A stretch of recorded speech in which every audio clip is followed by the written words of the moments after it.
Hola, muy buenas noches. Te saludo el doctor Pablo Hurtado desde su canal de YouTube, Información Médica con Cardiólogo. Hoy vamos a discutir sobre este electro particular que colgamos en nuestro grupo de casos clínicos de medicina en Facebook.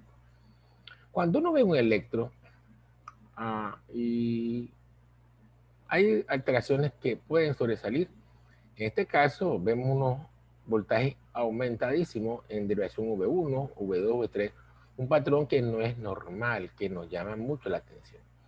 Pero no podemos llegar a un diagnóstico sin un análisis, digamos, secuencial de un AKG. No debemos de violar realmente para saber lo que está ocurriendo en un electro. Debemos de mantener un orden y vamos a respetar el orden de frecuencia cardíaca, eje cardíaco y ritmo. Entonces, este paciente, en cuanto a frecuencia cardíaca, vemos que el ritmo es regular, los RR son regulares y por eso podemos utilizar el método sencillo de 300, 150, 100, 75. ¿Okay? Estamos acá casi en la línea más resaltada de la cuadrícula, 300, 150, 100, 75. ¿Okay? Entonces, esto más o menos daría un cálculo de 95 latidos por minuto. De 100 a 75 hay 25 latidos. Cada cuadrícula en este cuadrícula global de 5 milímetros vale 5 latidos. ¿Okay? Tiene un cuadrito para llegar a la línea más oscura, entonces es 95. 100 menos 5, 95. El otro punto importante es el ritmo. El ritmo cardíaco vemos aparentemente sinusal porque tiene una onda P positiva en D2, negativa en ABR.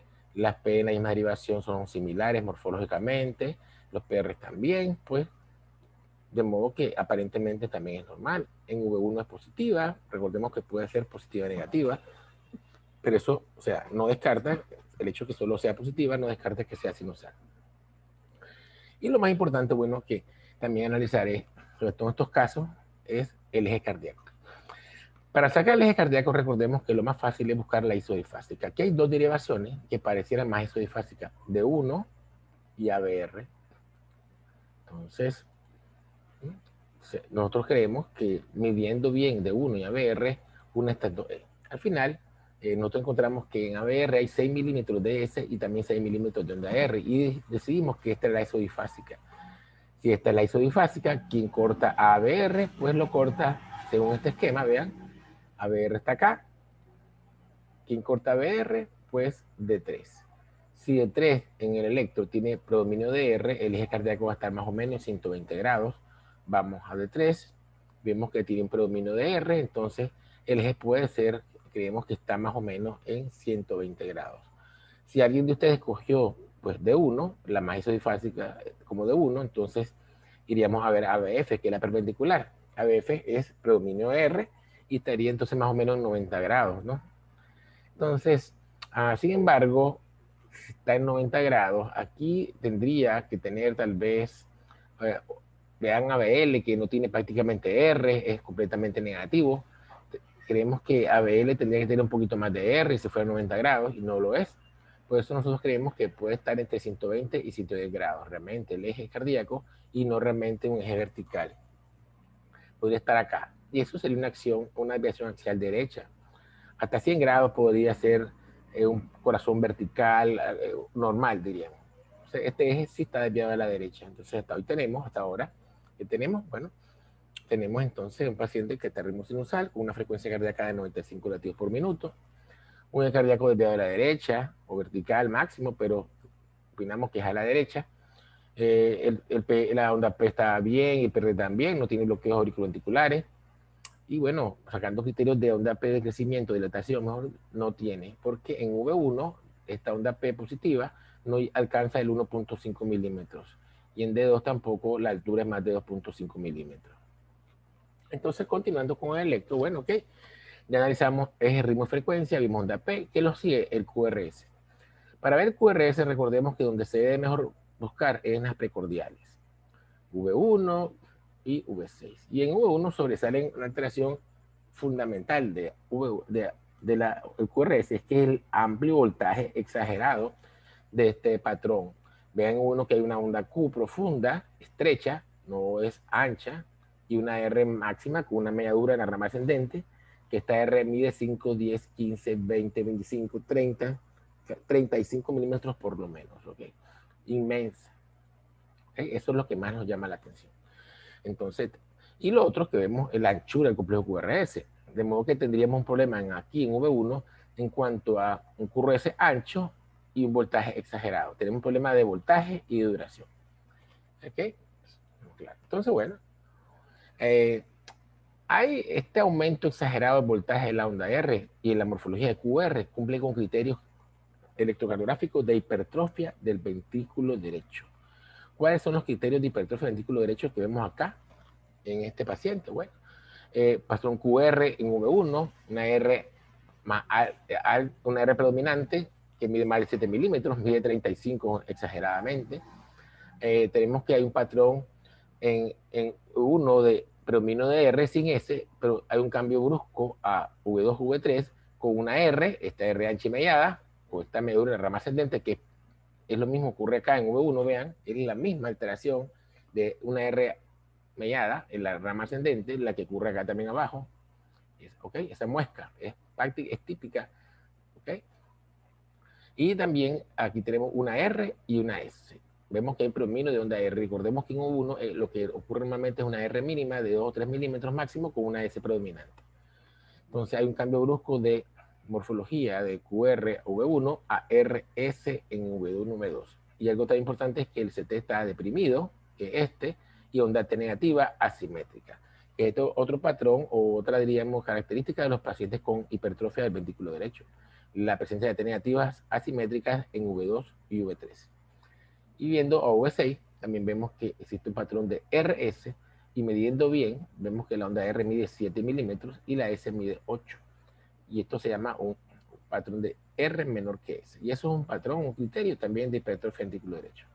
Y otro, si vamos a las derivaciones de miembro, es la derivación del eje hacia la derecha. De modo que en este electrocardiograma, al ver las direcciones precordiales, encontramos francamente una hipertrofia del ventrículo derecho con criterios en las precordiales y también en eje cardíaco. Entonces, revisando un poco sobre hipertrofia del ventrículo derecho, creemos que vale la pena que ustedes vean uno de los criterios más utilizados, vean onda R en 1V2, más de 7 milímetros, lo que mencionábamos, etcétera, etcétera. Patrón QR en V1, la sobrecarga sistólica del ventrículo derecho. ¿Okay? Hay que hablar que normalmente no es frecuentísimo ver ese patrón de hipertrofia tan severa en el ventrículo derecho, y es porque la mayoría de las veces son por cardiopatía congénita. Normalmente en corazón normal, aquí a su derecha verán que el ventrículo izquierdo tiene mayor masa, por eso los electros tienen un gran predominio de onda S en las direcciones derechas y de R en las izquierdas. Para que una hipertrofia ventricular derecha sobresalga de un electro, tiene que ser que sea de gran magnitud. Y eso ocurre sobre todo en las cardiopatías congénitas. Por eso es que es más frecuente ver estos patrones de hipertrofia severa en niños y adolescentes y no en adultos. Y las causas cambian. En esta lámina ven las causas de cardiopatías congénitas, tanto acianóticas como cianóticas, que cursan con hipertrofia del ventrículo derecho. En este caso, este paciente tiene una tetralogía de Fallot, en nuestro caso que estamos discutiendo, que da una hipertrofia severa importante. Pero en el adulto también hay causas adquiridas, como la estenosis mitral, que causa hipertensión pulmonar y secundariamente hipertrofia del ventrículo derecho. ¿Okay? La insuficiencia tricuspidia, etcétera, etcétera, las enfermedades pulmonares crónicas, la hipertensión pulmonar, la miocardiopatía izquierda, que causa al final HTP secundaria, etcétera, etcétera. Y bueno, a la hora de clasificar las hipertrofias pueden clasificarse desde leves hasta graves y extremas. Y también, como según el electrocardiograma, podemos ver los patrones sistólicos y diastólicos. ¿Okay? Entonces, cuando la hipertrofia del ventrículo derecho es a menos moderada, vamos a ver que en V1 hay una R, pero hay S todavía, como ocurre en este ejemplo.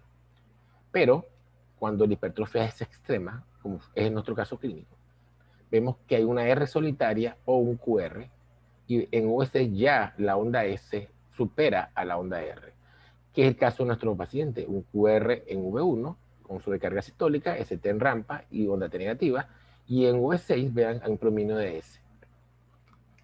Entonces esto es por la hipertrofia, y así más o menos sería. A la izquierda van a ver un paciente con hipertrofia del ventrículo derecho con sobrecarga sistólica, como ocurre en este caso, por ejemplo, en la estenosis valvular pulmonar, pero también igual lo hay en la tetralogía de Fallot y otras hipertrofias del BD que son por sobrecarga sistólica.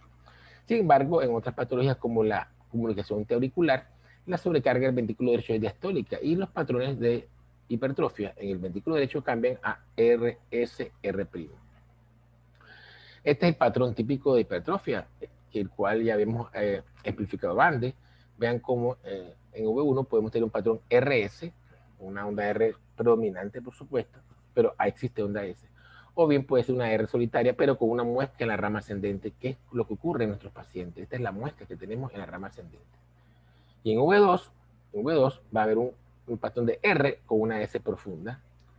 Y en nuestros pacientes, esta es la onda S. Sin embargo, es ancha porque este paciente también tiene otros trastornos que vamos a discutir al final. ¿Okay? Entonces, QR en V1 y patrón RS en V2 y V3.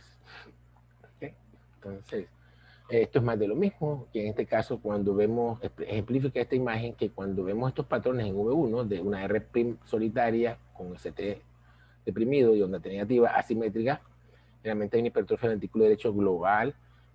También sugiere que la presión intraventricular derecha pudiera ser inclusive hasta más alta que la presión sistémica del ventículo izquierdo. Entonces, lo que aparentemente ocurre en nuestros casos. Y también hay otros criterios que ustedes conocen, como los de Sugar-Lobo también, que cumplen nuestro electrocardiograma, que sugieren una hipertrofia del ventículo derecho. Entonces, sin embargo, nuestros pacientes decíamos que también tenían un trastorno de duración del QRS.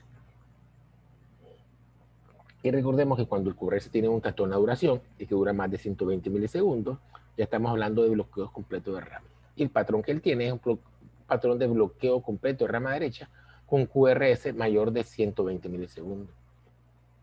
Recordemos también que estos patrones de bloqueo de rama derecha, aparte del patrón de RCR' o R solitaria en V1 o QR, va a acompañarse de onda T en las mismas derivaciones, negativas, ¿ok? Y se vende principalmente de onda T negativa en V1 exigido.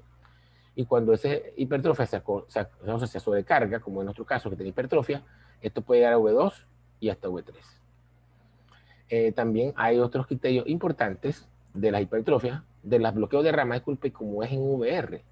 En ABR es donde vamos a contar un patrón de QR en ABR con una melladura. Esto es una escotadura. Empastamiento se le llama. Y los bloqueos de rama derecha se caracterizan por empastamiento. Hay empastamiento en ABR, hay empastamiento en la onda S ancha, que es típica del bloqueo de rama derecha. O sea, la onda S ancha en V6, que dure más de 40 milisegundos, pero aparte que tenga esta melladura, esta escotadura, también es por bloqueo de rama derecha. Y esta melladura o escotadura en la rama ascendente de la R, en V1, también es parte del bloqueo completo de rama derecha. Entonces, este paciente también tiene criterios de bloqueo de rama derecha. Y aquí les pongo un ejemplo de un paciente con bloqueo de rama derecha, pero por sobrecarga de volumen. Y verán por eso que tiene un patrón V1 RSR', y que cumple con todos los criterios que están aquí abajo. Un QRS más de 120 milisegundos, ¿okay? Con empastamiento en la parte media y final del QRS. Este es el empastamiento medio, que está acá arriba en la rama ascendente, y este es el final. En V1 un patrón RSR', con empastamiento de la onda R y una onda T negativa. Y tenemos la morfología RSR', onda T negativa. En V6 un QRS, una Q mínima, una R y una S anchita con melladura, ya hablamos de eso. En ABR la presencia de QR con melladura en la onda R, y recordemos que la onda T va a ser negativa en V1, pero también importante el bloqueo de rama derecha, siempre la onda T va a estar opuesta a la melladura.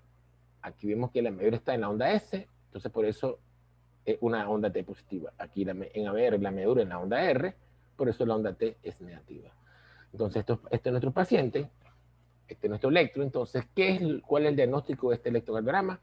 Un paciente de ritmo sinusal, con una frecuencia de 95 latidos por minuto, un eje desviado a la izquierda de forma leve, pero anormal, más o menos 120 grados, que tiene un bloqueo completo de rama derecha, por tener un QRS ancho y cumplir con criterios, e hipertrofia severa, grave del ventrículo derecho, dado por el voltaje incrementado de sobrecarga sistólica o de presión en las cavidades derechas.